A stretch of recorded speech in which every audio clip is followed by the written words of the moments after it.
Hello, you wonderful people, and welcome to another episode of Super-Fanta-Fi. This being a show where I talk about TV shows of the supernatural, fantasy, and or science fictional genre. For today's episode, I'm going to talk about the Lazarus Project Season 1, Episode 6. A lot of really interesting things went down in this episode, so let's break it down. So first and foremost, picking up in the aftermath of last episode, I think it's so interesting, the Rudy twist. Because now it kind of makes sense why Rudy just kind of overlooked so much and was so accepting. Because like when they first showed up in the black hoods and stuff like that, I was like, wait, are they the remnants of Last Glory or something like that? But it's like, no, they're just people snatching up the bomb, trying to sell it for some.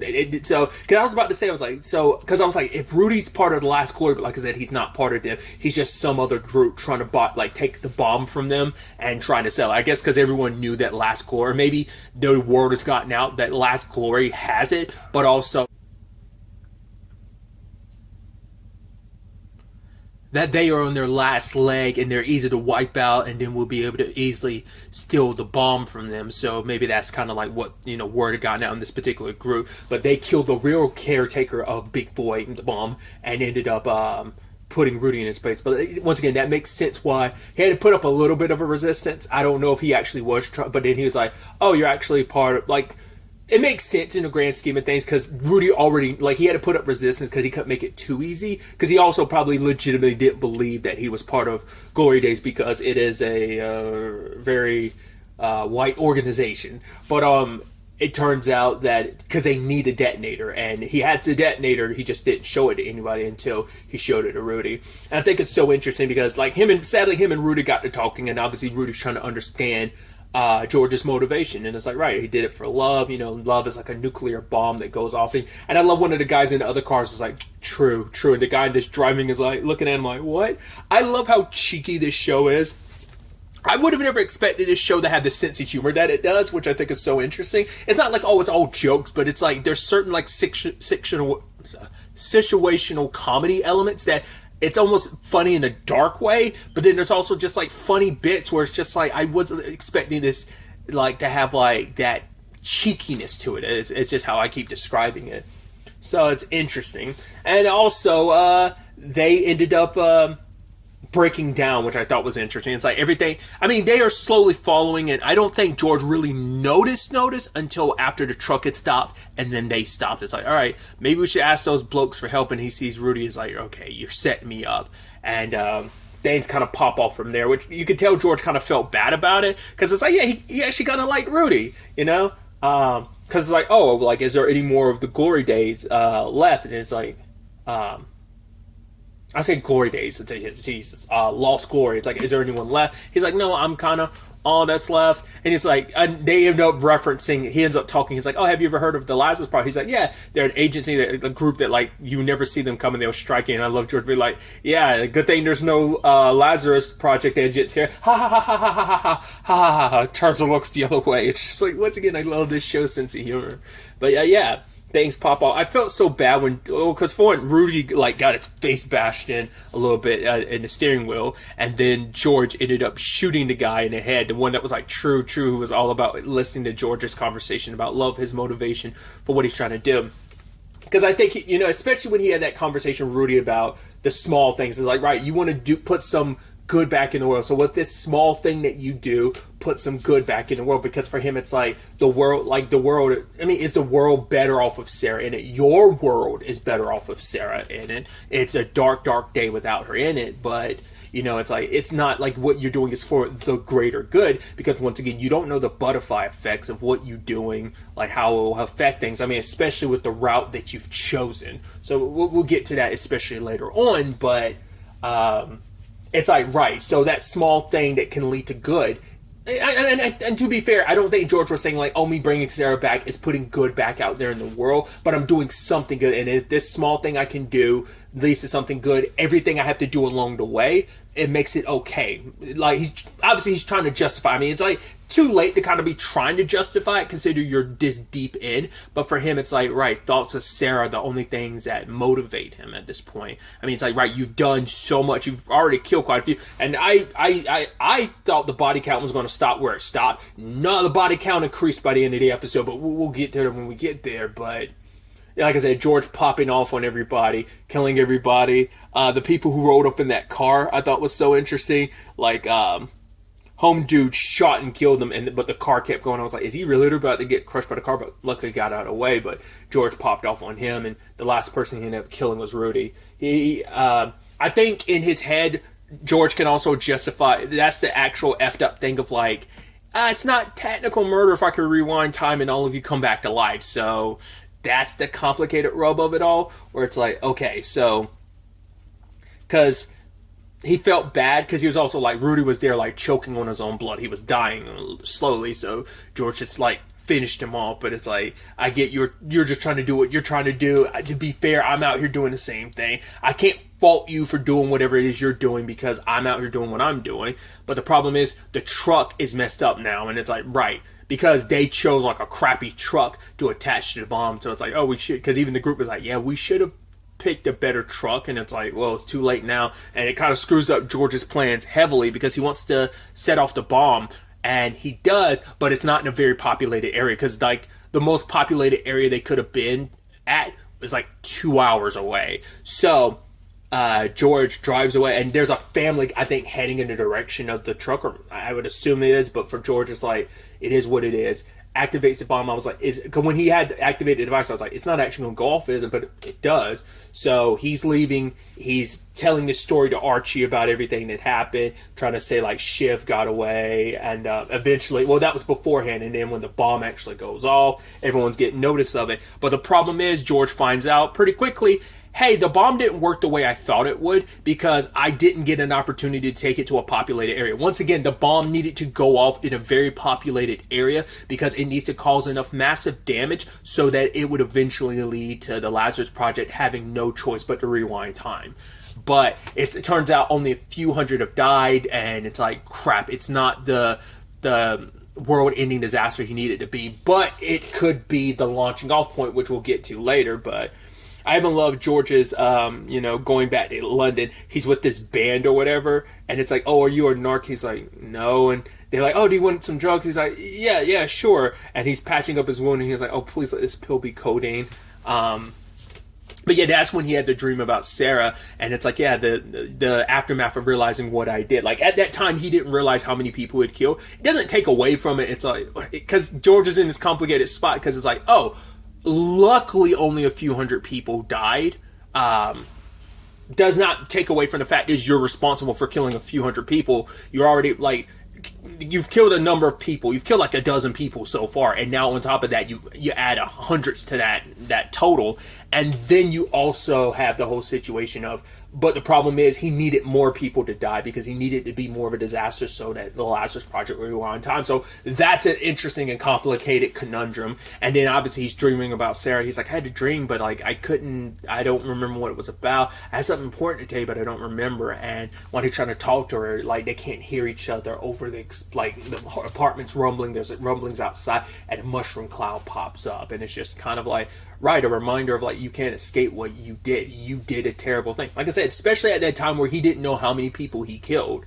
But like I said, there was that element of like, oh, because there's no even sigh of relief of like, oh, I only killed a few hundred people. It's like, damn it, I only killed a few hundred. That's his mentality because of that situation. So he's back in the office, and obviously everyone's trying to figure out like, well, what do we do next? And obviously Wes and Archie confront George about everything. I'm like, okay, what went down?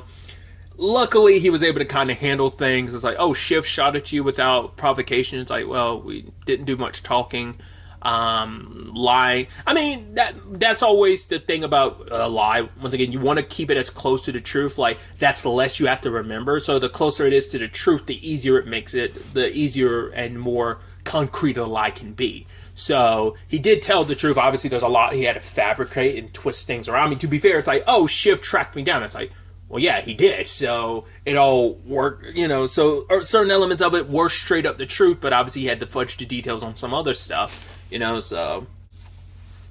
But it's like, yeah, everything from, it's like, hey, it's like, here's my phone, like, I have all this, I tracked it, Shiv has been giving Janet money all these years, so Wes looks into it and sees the message, the kill confirmation that Shiv got sent to Ryan, and Ryan said that to Dennis, and Dennis killed him, and because she recognized like a kill command, because it's like, right, this is the last message he got from Shiv before he went in there to see Dennis, and Dennis killed him. So it's like, right, she's like, what is the kill command? And Dennis told him, and it's like, right. So it confirms for her what she didn't want to believe, because she even talks about it later on, where it's like she's known Shiv for such a long time. She's known him since he was a teenager, and it's like, she's like, if he wasn't a mutant, would I have ever recruited him? Would he have ever been recruited if it wasn't for the fact that he was a mutant, that, you know, he remembered the timelines and stuff? Like, would they have, because that's the main reason why they recruited him specifically. Like, does he have any other, because at least the others are from like agencies, so they've proven themselves, so that's why they've gotten the injections and stuff. But it's like, he was brought in purely for being a mutant. I mean, same thing's applicable to George. George would never be someone you would like go about and bring into the organization, because he's not that person. He doesn't have the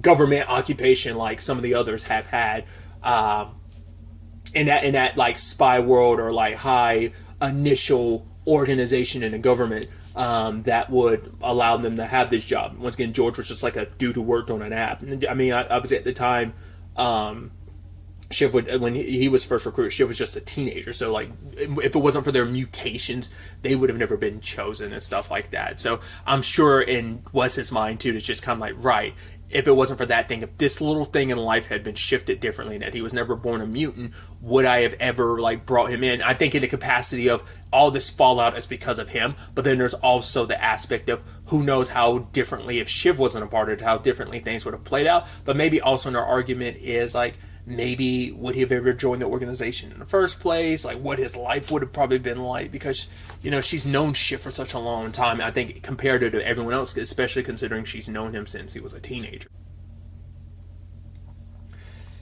In fact, George ends up going with Wes to try and talk to the Russian, I think she's a Russian ambassador, to try and appease the situation, because it's like, right, because anytime stuff has popped off the past 3 times, it's because Russia's kind of acted, because I think the bomb goes off, and then Russia ends up acting, and it pops things off even more. It's kind of typically how that goes down. It's like, or she's like, yeah, that's how it's kind of popped off like the past 3 times. So, or maybe in general, like anytime the world has ended, it's been Russia popping off. So I think that's just applicable. So it's like, right, a bomb goes off, like we got to be careful, because Russia, it's typically the past 3 times the world has ended is because Russia popped off. So we're trying to see like, hey, if Russia doesn't get involved, then we don't have to worry about it. Which Wes ends up, you know, talking with the ambassador, trying to figure out like, well, how much. Well, try to give them information so like, hey, you're less likely to go pop off. But I thought was so interesting the metaphor. She said like, right, if I take your gun and use it to kill someone, it's like, does that make you the murderer? You know? Because she's trying to figure out like, right, this bomb went off, kind of, the question is, were they moving away? Were they moving towards? Like, those are the type of response, like, answers she kind of needs. Because it's just, she's like, oh yeah, we don't wake up in the morning and decide to like, oh, we want to go to war. But the thing is, Wes points out, it's like, yeah, but you've already got certain like places already kind of like armed up. Like you've got your military might kind of set up in some, like, I think it was like probably like almost like their Navy or whatever, already somewhere kind of ready. And it's like, so, and George is like, so it wasn't this morning. Meaning that, like, that situation was like, you're saying, like, oh, you didn't wake up like this. It's like, well, to be fair, that happened in the middle of the night / probably early morning, and that means you've already responded that quickly that it's like, that it wasn't the middle of the night, that it was like, it wasn't morning. Like, when you woke up and all ready to go to war, it's like, no, you were already kind of tiptoeing there, because Wes is trying to say, like, right, the Americans don't want smoke with you. They don't want to start a war with you, so, of course, it wasn't them. It's like, well, who was it then? So the situation is able to be de-escalated, because from Wes's point of view, hey, if if she was really ready to go to war, her husband and her son wouldn't be here. She'd make sure that they were kind of far away if possible. If that was the case, they wouldn't be in the house with her. So, like, all right, we don't have to worry too much. But George needs shit to pop off, because if he can't force their hand, the Lazarus Project won't rewind time. I didn't notice it. I maybe the date had come up before, but it's the 9th. At least when George set off the bomb, it was the 9th. I was like, interesting. It's so, like, I'm trying to remember, when did time rewind? Like that, like when did they reach this checkpoint? What was it? Episode 3? I want to say. No. That had to be episode. No, that was episode 2, I think. Yeah, it should have been episode 2 is when they reached the checkpoint. So the past 3 episodes have now, well, 4 episodes have taken place over the course of a week, I think. Basically, I mean, a little more than a week, I think, interestingly enough. I'm always fascinated with just, like, the time frame of a story. It's just, like, because you never know, like, how much time is passing between episodes. And, I mean, to be fair, it's, like, you've been on a pretty consistent, like, you'd assume, like, the past couple episodes have kind of been, like, the same day. But, you know, but that's also, like, once again, that's just me not knowing the distance with some of the plane travels and stuff that, like, Shiv and George did. But either way, so George is trying to warn, like, the ambassador is like, yo, it was us who did it. You'll basically look in a certain car in Beirut, and you'll find, was it Beirut? It was somewhere else. Anyway, he was like, hey, you'll find Shiv's body. It was an agent. She's like, who is this? I don't know if George had changed his voice enough. I mean, to be fair, George didn't talk much during that whole situation. He only said one thing, so his voice probably wasn't that recognizable to her, even though they had just talked. But once again, he didn't talk much, so Wes did most of the talking. So when it's all said and done, that was enough to kind of get them investigating, but it wasn't enough to get stuff popped off. Because he used the information from the Lazarus Project to be like, yeah, this is what's happening, so you can know that my intel is good, but it wasn't enough. And so George went on a killing spree. I was like, Jesus, bro, you are racking up the bodies. And it's like, I have to do what I got to do. I need them to pop off. And so he does. He kills everyone.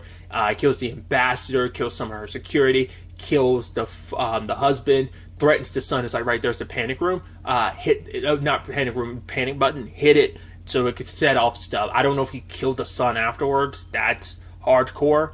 But George, you just see him standing there in the aftermath of all that he's done, and just kind of like this deadness inside. But it's just like, I did what I did. You know, it's like, it's easy to kind of try and justify it. So, but it's like, all right, we're going to do a reset in like 1 minute. When you wake up, find Shiv, head over to his place immediately. And you see George, because he's trying not to be too happy, because he's like, I did it. It's about to happen. It's happening. It's happening. And he goes back to July 1st with Sarah back in his arms. You know, obviously they were in the middle of sex when at the checkpoint. So it's like, cool, that worked. And then cut to everyone, Shiv included, waking up. It's like, that bastard gets up, gets his gun, runs. Everyone else is waking up of, right, we got to go get Shiv.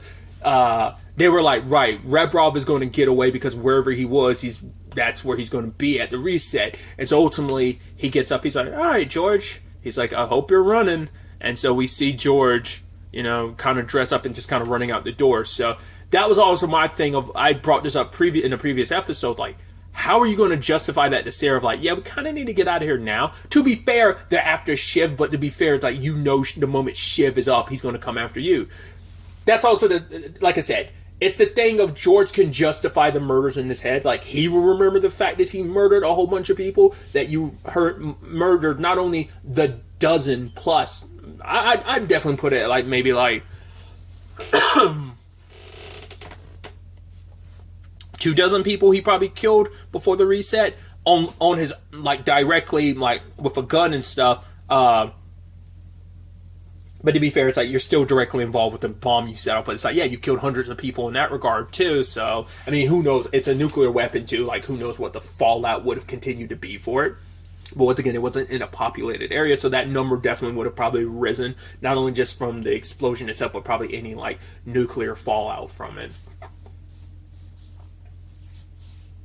But that would have been like a longer process of like, well, who knows, like the full aftermath. The big thing was like, right, we don't want any big powers like Russia popping off and leading to like a nuclear war situation. But it's exactly what happened, and so George got what he wanted. So, like I said, we kind of skip over it, but I'm so curious like what his like conversation with Sarah was like.